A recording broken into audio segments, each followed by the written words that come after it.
Hey Trent, how you doing? Good. Yourself? How you doing, Trevor? I'm doing well. Welcome to Loans to Listings. You know, I was late coming in today. Yeah. What happened with that? I missed the exit.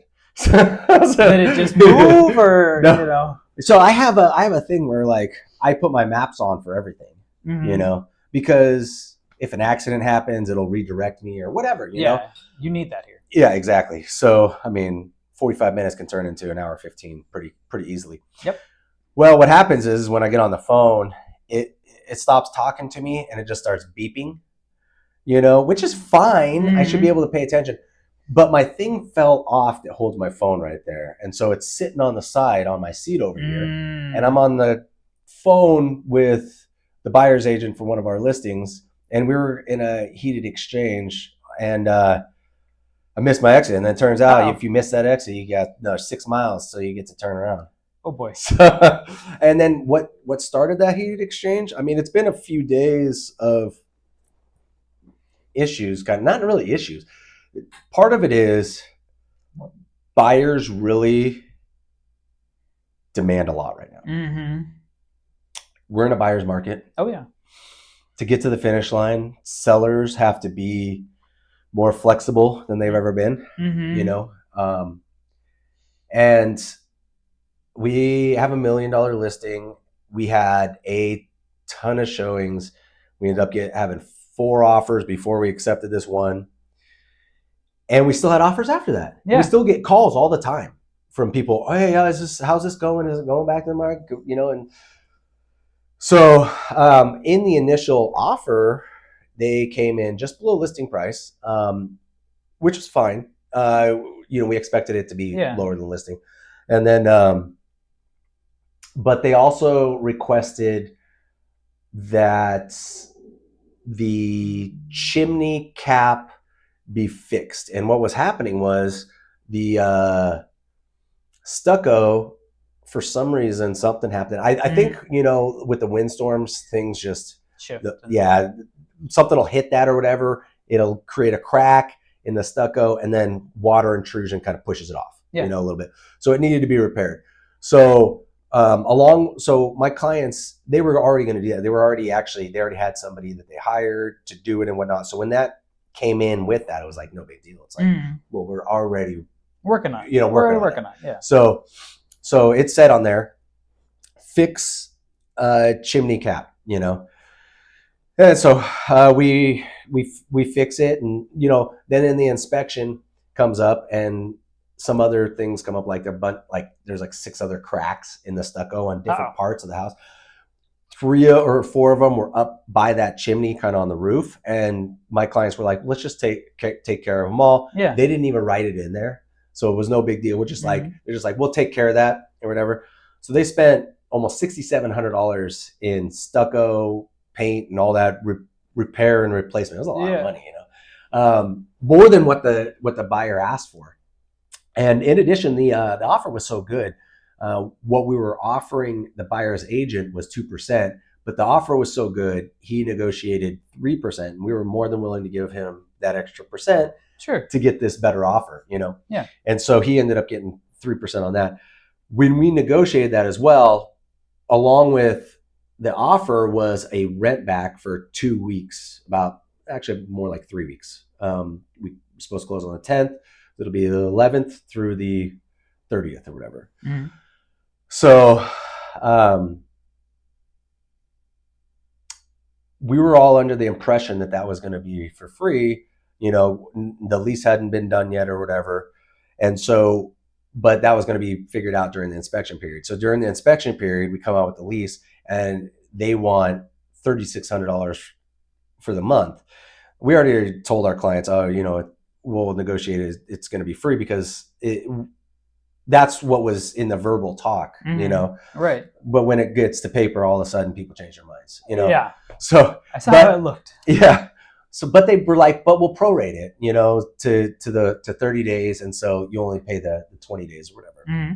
And so we ended up, it was like $2,400, you know? And my clients are like, I know it's only $2,400, but we don't want to, you know, like we were already told this was going to be free and stuff. And we're like, Jessica and I are like, well, how about we pay for half the rent, just because the miscommunication and stuff. And so they were thrilled. They were like, yeah, that's awesome. And so all good. The few things that they did request on the inspection, there was like a small leak out of the pool pump that had been replaced. The pool pump had been replaced 2 years ago, so it's still under warranty. So they're just having warranty work done on that. Yeah.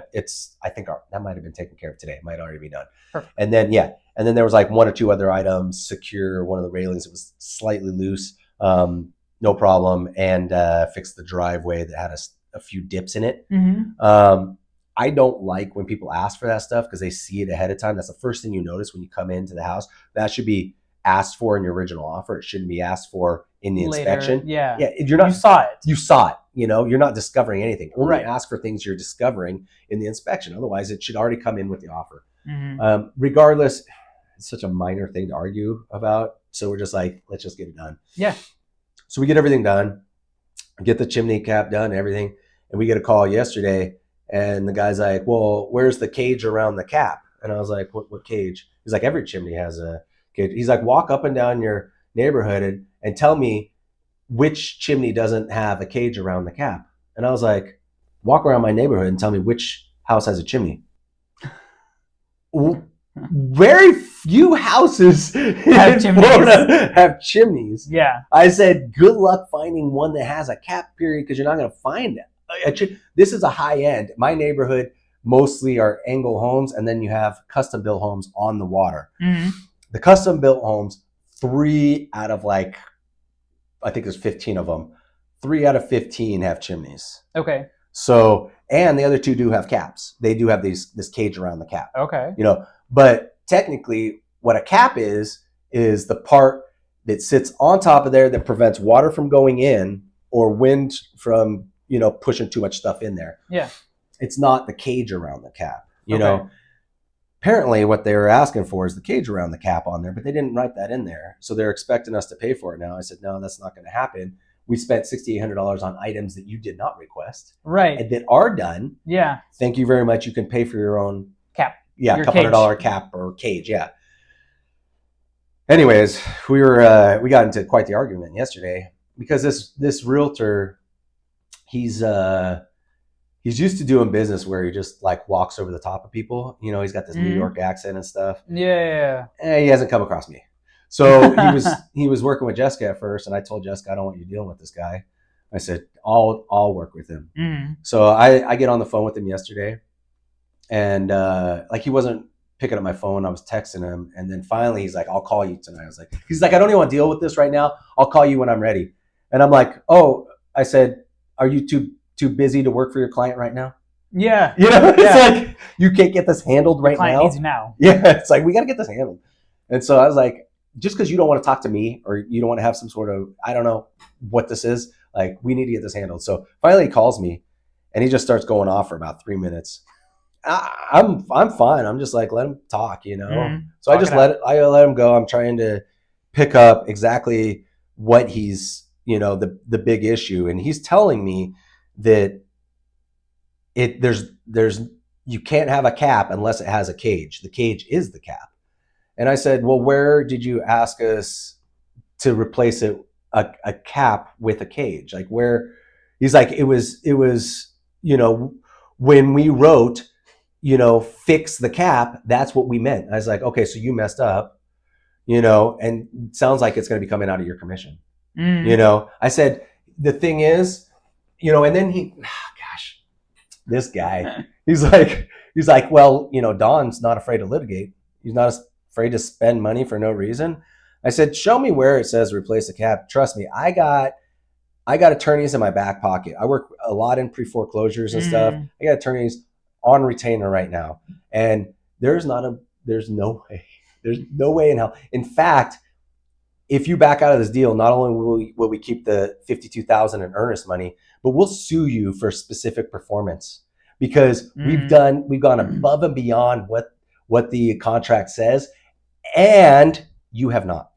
Yeah. So anyways, I missed the exit because of that conversation right there. But my thing is I let people talk and for about 2-3 minutes, and then yesterday, this was the 3 minute, like I let him talk for 3 minutes, and I expected him to let me talk, but when It was your turn. it's my turn to talk, he's trying to interrupt me.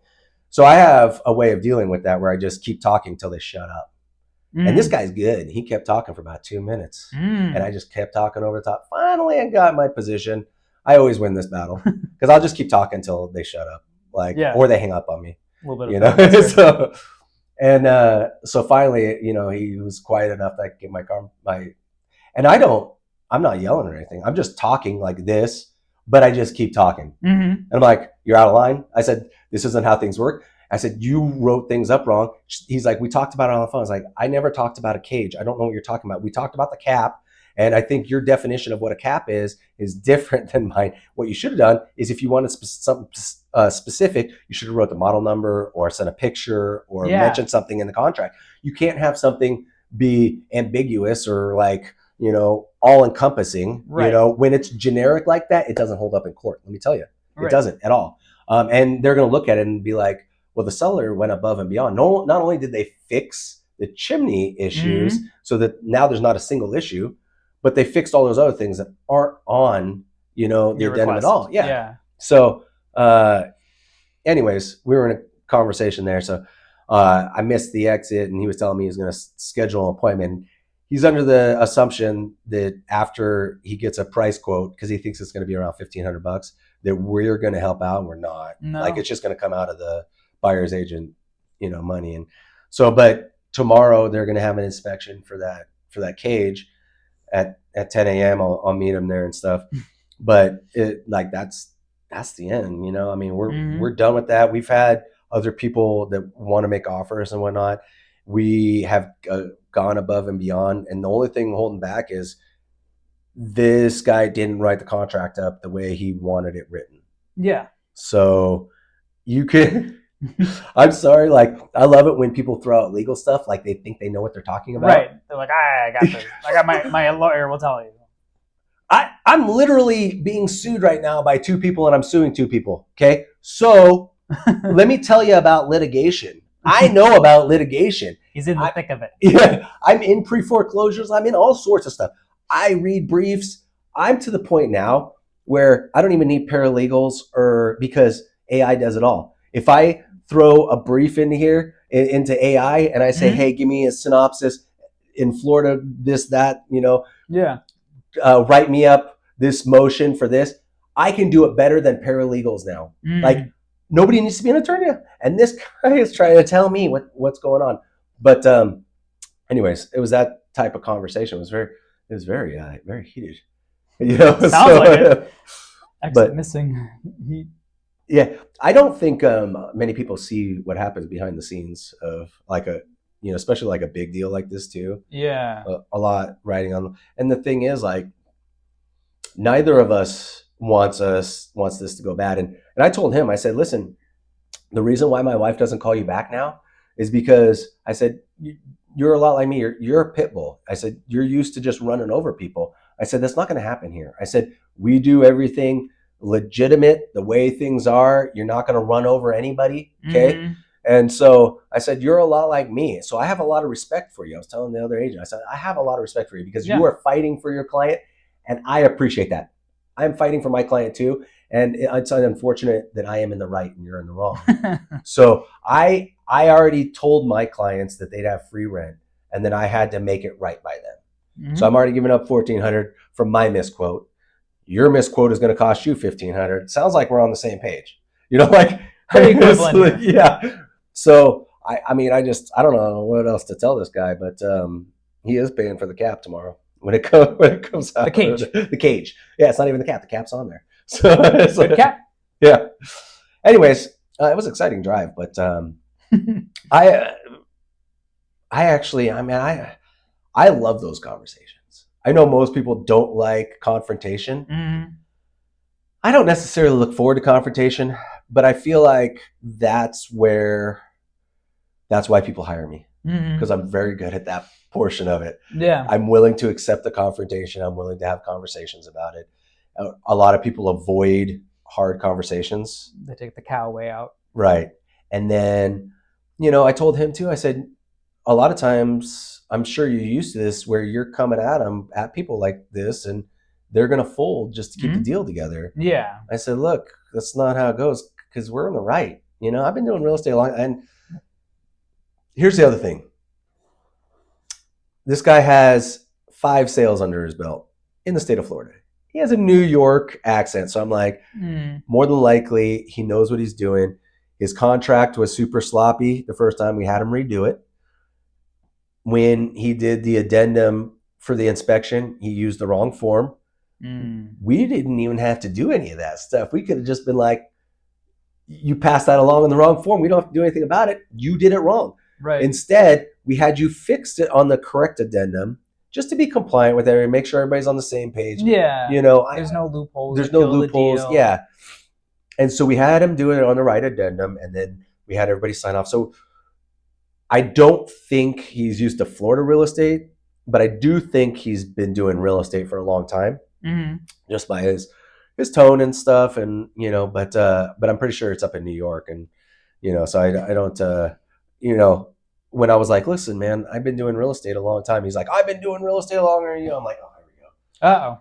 A competition of who's been doing it. Doesn't matter. I'm just, what my point was, you know, had nothing to do with I've been doing it longer than you. I could care less about that. Yeah. Because what I do find is a lot of times the people that have been doing it less amount of time actually know more because they're closer to taking the test and closer to, you know, actually studying the material and stuff. So a lot of times they're too afraid to do things wrong. So they're very compliant, where a lot of times things change so much and the older generation doesn't change as much with it. Yeah, they don't keep up. They don't keep up. They stick with the old stuff. That's the way we used to do things. Yeah. That's how things should be done. Yeah. And so sometimes they're doing it wrong because they haven't upgraded to the new system of doing things. Right. You know? But anyways, that's why we get paid the good dollars right there. Yep. Yeah. So we'll see what happens with that. I mean, I'm sure we'll talk about this next week. Yeah, we'll figure out, you know, so stay tuned for the conclusion of the cat cage battle. And let me know, because I'm curious on where I'm wrong, or, you know, if you guys think I'm wrong on this. I don't really care, but let me know. Somebody will pipe in with something. Yeah. Like, hey, this was off on this. You should have did it that way. Yeah. I mean, ultimately, I think I'm fighting for my client. He's fighting for his client. So I have nothing but respect for him. I just think he's wrong. So he's just gonna have to, you know, he's gonna have to. And dude, we're talking about over $1 million. So, and he negotiated himself up to even a better paycheck. This $1,500 ain't nothing. It's nothing to make his client super happy. Yeah. In fact, he shouldn't even bring it up to. If I were him, I wouldn't even bring it up to the client. The fact that this is becoming an argument, and the sad part is, I live right down the street from this buyer. So the thing is, like, I have conversations with all the buyers that end up buying on our street, and we become friends with all of them. Yeah. And so we had a problem with the other realtor on the other $1 million listing last year, and now we're good friends with the homeowners. And no offense to that, you know, but they've asked us what happened in that deal. This is what happened. Your realtor asked for this, and they were like, no, we didn't know that it was going down that way, you know. And we're like, yeah, that's what happened. Yeah. You know, and it was a new realtor, you know. Just didn't know and all that. Yeah. Yeah. So, anyways, we'll become friends with this buyer eventually, and I'm not going to show this I'm not going to throw this buyer's agent under the, you know, under the tires or under, you know, anything. But I will say, you know, in this specific situation, you know, if he asks, he wrote it up wrong. You know, if he's not willing to admit it to his client or whatever, but, you know, eventually, if it ends up coming out, I'm not going to bring it out. Like, I don't, you know, it'll come out if it needs to. But right. There's no point in just throwing it out in the light. Just right. Cause what happens is we have a lot of events at our subdivision. Yeah. And so 4th of July is coming up, where everybody will come together. We'll all watch. We put on our own fireworks show and everything. Oh, cool. Yeah. But you get to converse with a lot of people. When it happens every single time is we end up conversing with the people that just moved into the neighborhood, because we're the only ones that they know. Yeah. You know, so, I know you, recognize you. Exactly. Yeah. And so we end up conversing with them and just say, how's the house? You know, this and that and stuff. And so if it comes up, it's going to come up, but I'm not taking responsibility for it. I take responsibility for my own problems. Right. I admit when I'm wrong. I'm willing to pay up. I already said my clients get free rent, and then I was apparently completely wrong. Yeah. Thought we were on the same page with that. But anyways, yeah. So what's your story for today? My story for today? Yeah, why you were on time. Why was I on time? Because I was punctual and just getting things going for the summer. You got to be punctual to get things done. Time management, just getting more into that. Time blocking and saying, all right, if I'm going to do something, got to be on time for it. And and plus too, we don't know exactly how long we'll have the studio for, so just getting a little bit of content with that as well. Mm-hmm. So there's no talk in play yet. I don't know. I know one of the teams is using it as their office right now, which is great. It's a fun space to work. He's like, yeah, it's cool. It's kind of quiet, since nobody's in the main office coming in interrupting all the time. So he said he almost looks forward to our weekly visits for podcasting in here, which is super cool. Yeah, I mean that is kind of cool. He does have some other people come in sometimes though. I've seen a couple of people sometimes. Yes, they have like. They have a team, right? Yeah, they have a team, 4 or 5 members, I think. So sometimes they'll come and have meetings in here and see a couple of them. They're really cool people. I mean, really, we have a ton of cool people at Empire. Yeah. Actually, I met him last time we were at UWM. Oh yeah, we did the initial trip together last year. Yeah. So that was there's a certain amount of camaraderie when you go on these things and stuff. Yeah. You kind of build with people. Otherwise, I would have never even. It's an adventure to go up there. It's fun. Yeah, it is fun. It is fun. And it's I think I might have gotten sick after, I don't know. A couple days after I got back, like all of a sudden I was starting to get sick. It was probably the weather, being in like the 44-degree drizzling rain. Yeah. Could be the weather. I mean, I don't know. I came back and my daughter was sick too, so it was like maybe you got something that just got activated when you went there. Yeah. Could be that too. Who knows? It was a good time though. I mean, I like. I don't think I'd want to go there all the time, but once or twice a year, would be a lot of fun taking people, because when you see it through their eyes, it's a lot better. They ask questions, It's exciting too to be able to learn a little bit more about the broker side, working with wholesalers, how it saves people money, how we can be faster to the closing table on things, making a better customer experience overall. And that one in particular, I think it's kind of cool for real estate agents too, because was it just Florida agents there? Nope. So, but there was a lot of Florida agents. There was a lot of random Florida agents there. It was like, where are you from? Orlando. It'd be like this one here, and like this room has like 300 people in it that are in it. But I mean, I talked to another broker from like California, so there's always a great way for like agents who come on these trips to grow your network. Yeah. And you're like, hey, well, I mean, especially for that guy, like, what, California is high on the list of people moving here. It could be a great referral system. Yeah. Hey, you brought some agents. Well, if any of their clients happen to want to be moving to Florida, let us know. We'll take care of them. So it's a good way to kind of connect that way too for agents as well. It's an extra layer of networking. Yeah. I mean, it's interesting because there's all sorts of networking, even in amongst our own areas, like networking realtors among realtors and stuff, and doing different things, talking about different things, talking about their business. Like we were talking to somebody from Lakeland and just how we do our businesses, make things grow, just kind of throwing out ideas, Yeah. And it's like, if you live in a world of abundance, it's okay to talk about all this stuff. Right. Exactly. Yeah. There's so much business out there for everybody, and a great way to get it. Yeah. It's rare. I mean, every now and then I'll see somebody that I know list with somebody else, and it used to bother me. I used to be like, how come they didn't list with me? Yeah. There's so many realtors out there. And, even like with my church, I don't actively promote my business at church. I wish I would and could, but the fact is I don't want people to feel obligated to use me or just because you're at the church. Right? Yeah, that makes sense. Yeah. So, but I do think that like people in the church, like it's so funny because our church is doing a remodel of the student ministries area, and we had 4 bids come in, 2 from people that are members at the church, and 2 from people that are non-members, and they went with one somebody that was a non-member. Mhm. I was like, why? And they were like, well, we don't want it to get awkward if, we hire the person. And I was like, I kind of get that. But at the same time, we need to promote within ourselves. You should. Yeah, We it's should part of be- the community. Right. Yeah. So if I hire this guy to do the work, hypothetically, I don't know if he does tithe, but 10% might be coming back to me. Right. If I hire this guy outside the network, 10% isn't going to be coming back to me no matter what. Not to mention this other guy was more expensive, and we're still having major issues right now. Oh. So, and the guy that was going to, that works or that goes to the church there, he's there every week, seeing on, like looking at, he's seeing what's going on. And he's just like, I just don't know why they didn't hire me and stuff. I was like, I don't know either.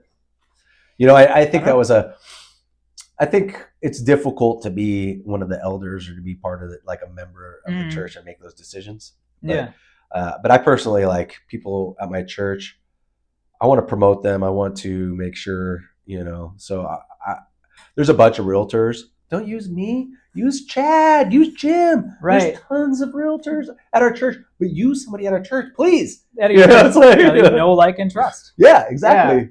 And then promote them, and they're going to be discipling as they go and going to be pouring back into the church. Chad does. He's a fantastic realtor in St. Cloud. He pretty much only does St. Cloud. Oh, okay. So he's very intimate in the area and knows it well. He knows it well. Born and raised, grew up there. Oh, perfect. And he's the assistant. He does. What's it called? The singing. Oh gosh. Caroling or not caroling? Not caroling. The choir. Yeah, but it's not the choir. It's anyways. But he does a lot of the singing and stuff, and plays instruments and does different things. He's very involved in the church, and it's like, if you don't like me, use Chad. Yeah, connect with somebody that you like at the church, but keep it in house in a way. Like yeah. So I'm constantly I feel like I'm constantly promoting Chad or Jim or somebody, because I don't want to promote myself, right? But I'm hoping in the end too that they might do the same for me, just to keep it in the church, because I don't see them as competition. Yeah.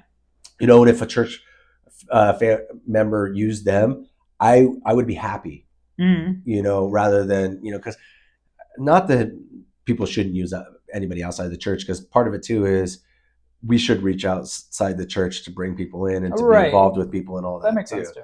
Yeah. But I just think that enough church members struggle with their jobs and everything, struggle through life. Why would we not? One of the things I do love about Catholicism and Mormonism is they only do things within amongst themselves. Jewish people, like, if you're, going to look for a banker and you're Jewish, you're going to use a Jewish banker. If you're a Mormon, and you're going to use a Mormon, contractor or whatever, they keep in house, and I don't think non-denominational Christians do that enough, which is good and bad. Yeah. It's too inclusive. We don't let, enough people in, but also at the same time, we need to promote within too. Yeah, absolutely. So. Speaking of promoting, I got to mention our sponsor. What a segue. We are currently being sponsored by MortgageCon 2026 isn't just another mortgage conference. It's an immersive, high-octane adventure across Universal Orlando. With 40 plus exhibitors, this is where mortgage originators come to level up and let loose. Join the magic. Grab your ticket now at mortgagecon2026.com. Check out mortgagecon2026.com to get your tickets before they go up in smoke. What's up with all the 33? Because that's the Illuminati thing. That's the, 33 degrees of masonry. That's the highest one, and so you can only become the 33rd if you know all the information. At Disney, they have Club 33, which is the special club. It costs like $150,000 to be a member, and then you can, you can go to any of the park. You get into those special restaurants that are only available at the Club 33, and then there's special merchandise that you can buy online at like eBay. People, you're not supposed to resell them, but people will sell Club 33 stuff on eBay and whatnot. And it's a special club, and then you have Universal Studio 33, which is the special studio. For like events and all that. For events and stuff. I don't know what it is about that 33 number. It just, whenever somebody throws that out, I'm just like, there's something going on here. Yeah, the It's like- kind of goes off. Yeah, my tinfoil cap Mm. just starts to shine. I don't know. Just sounds good. 33. Okay, there you have it. It just sounds good. Yeah, it sounds good. You know. What is interesting? I'm just like, how does that number fit in there? There's no like, is it a prime number? Must be. No, it's No, not prime. it's 11. 11 could be divided. Yeah. by. Yeah, it doesn't matter. It doesn't make any sense. What is so special about 33? I'm gonna have to look that up. I have no idea. We'll talk about it next time. Yeah, We'll do some deep research. Get ready for some 33 talk. Yeah, maybe episode like 22 or 23 will be the conspiracy episode. We'll just we'll go into all. Maybe that's a good episode. Just talk about all mortgage related conspiracies and real estate related conspiracies and stuff. My phone keeps going off. I don't know what the deal is. Is it time to put on the I don't think superhero suit for real estate? No, you get the superhero suit. I just have standard confused face. My number one look. Yeah. People expect less and they get more. Mm-hmm. There you go. It's the best way to deliver. Yeah. So, but I'm excited for Mortgage Con. What else you got going on the rest of this year? I mean, I know we talked about it before, but you got the one up in Atlantic City, right? Yeah. So we're going up to a conference in Atlantic City. Everything's about growth when you go to conferences. So we're going to be talking with a bunch of like more lenders, because as like brokers, we want to grow our stable of lenders because they offer different products. So if there's something out there that I don't have, I want to be able to help and serve everybody get what they need. Mm-hmm. So a lot of times talking to different vendors, you go learn, wait a minute, you have a loan product for this? Oh, I was missing that in my business. Now I can help these people who are missed before, something like that. So it's just a great way to learn and grow and network with other loan officers as well. Do you find that you're learning more about like QM type programs or non-QM or? Probably more non-QM. There isn't a lot of surprises in the QM world. So QM being your conventional FHA, that's your qualified mortgage, the ones that are bought and sold predominantly on the secondary market, backed by your Fannie and Freddie and all that. Not a lot of surprises there, right? Now, biggest surprises come when there's changes. You know, at the end of 23, we had the multifamily change for conventional. They allowed for 5% down on a duplex to quadplex. Interesting. Okay. Yeah. So it's great for house hackers, you know, especially if you don't want to go the FHA route, because it's harder to do FHA on a multifamily. Is it really? Mm-hmm. That's how I bought my first duplex was FHA. So duplex is okay. It's just that when you get into the triplex and Tri and quad is hard. Interesting. Okay. Because of self-sufficiency. What it means... I guess, yeah, no, sorry. Go ahead and explain it to me. Yeah, so the rent received from the other units you're not living in, 75% of that has to cover the entire mortgage. Yeah. So it's way harder on FHA. Right. Conventional doesn't care. And you're reliant on more. So like with, if you have a quadplex and, you know, all of a sudden your mortgage is like $5,500 but you're getting, you know, $1,200 payments. Well, what happens if that vacancy, you know, or you have two vacancies or whatever, you know, that lender on an FHA might be a little bit, you know, more concerned with that, you know, being able to make the full payment. Right. Well, they build it in. That's why you only get 75% of the rent. You don't get 100%. Okay. Yeah. That makes sense too. Mm-hmm. Because so you have to assume vacancy at some degree. Right. So if you have two extra units and they're $1,000 each, you only get to count 1,500, 75%. Yeah. Because we assume vacancy for potentially a couple months. So what if you have a quadplex and the assumption is you're going to move into one and there's one that's already vacant and the other three are already income producing and they each are making $1,500. So you got $4,500. You can count all three of those even though the one is vacant, or can you? Well, you're going to live in the one. Right. So you're taking the vacant one. Right. You're going to buy it as your primary. So those three would count as the 75%. Yeah, they would count 75%. So 4,500, 75%. Use that towards your mortgage and counts as income for you. Mm-hmm. I still think if you can get away with it and you're young or something like that, it's such a great way to go. Oh yeah, I mean, think about it this way: like, if you are on your way to get married, right? Yeah. You have your fiance buy a quadplex, you buy a quadplex. You know, you're still in that not quite living together phase yet, ideally. And now After a year, you go buy a house together, and now you have 8 doors, as they call it in the investing world, giving you monthly cash flow. Yeah. Wow. Okay. That's probably paying for the mortgage on those and a portion of the house you truly love. Yeah. I find that too, the FHA threshold always comes into play as you get into triplex and quadplex too, because what are we at, 525 right now or so? 525. Yeah. Yep. So, unless you can find a triplex or a quadplex for that price, or you're putting that amount down to finance 520, it's a lot more difficult with the FHA anyway. So you're probably more than likely going conventional or something like that. Go conventional, put 5% down. Mm-hmm. Yep. And with a conventional, you can still negotiate 3% in seller concessions. So you can still get a little, seller help as well. Exactly, especially in this market. Yeah, especially in this market. Yeah, I know. That's the thing is, as competition does increase, it will become more and more difficult. Now's the time to pick up anything loose, on the market, because we are going through a bit of a transition time. And it's interesting because real income has gone up, but I was looking at the groceries, and they say gas went up too, but I feel like gas has gone down. It's kind of stayed the same, kind of fluctuates around that $3, 3.30 mark here in Florida. Because when Trump first got into office, we were $3.30 at the gas station down the street from us, and we're at $3.15 right now. And I'm just like, it's down a little bit. We were down to like $3.05 for a little bit, but I feel like that's the oil companies keeping the margin. Either that, or we're refilling the reserves, because we're at like $50 or $52 a barrel right now. So there's really no reason not to have $2 a gallon gas. Yeah. Like there's no reason. He opened up all the leases. We're available to drill. Granted, the companies don't want to drill until the price of oil goes up, and that could be part of it too. Right. But I think it's a little bit of manipulation going on right now, because just for me, it's not mathing. Math's not mathing. But I think that'll all change and stuff. But I think it's creating just a little bit of a instability in the market as far as purchasing goes. Yeah. Yeah. So, but we'll see what happens.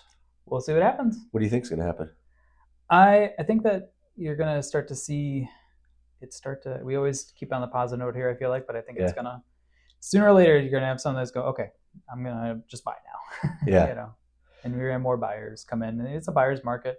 So it's a great time to buy a house if it's right for your time in your buying window, right? Hey, I have the funds, you can get extra from the seller. It's a good time. Yeah. I think we are always the optimist. Yeah. Is that good or bad? I think it's good. Yeah. It's good to be the optimist. Well, the thing is, like, I'm not afraid to say when I think something. I just feel like there's so much fear mongering out there. We're always the optimist because it's always the doom is coming, and we're like, no, it's not. We just got a little bit of a hiccup. Right. So, I mean, so call us optimists or whatever. I just think we're more realistic with what's going on, rather than just the doom and gloom. Yeah, absolutely. So, with that being said, I appreciate the time, Trent. Yeah, absolutely. Likewise. Appreciate you. Appreciate you guys. Appreciate you too. See you on the next one.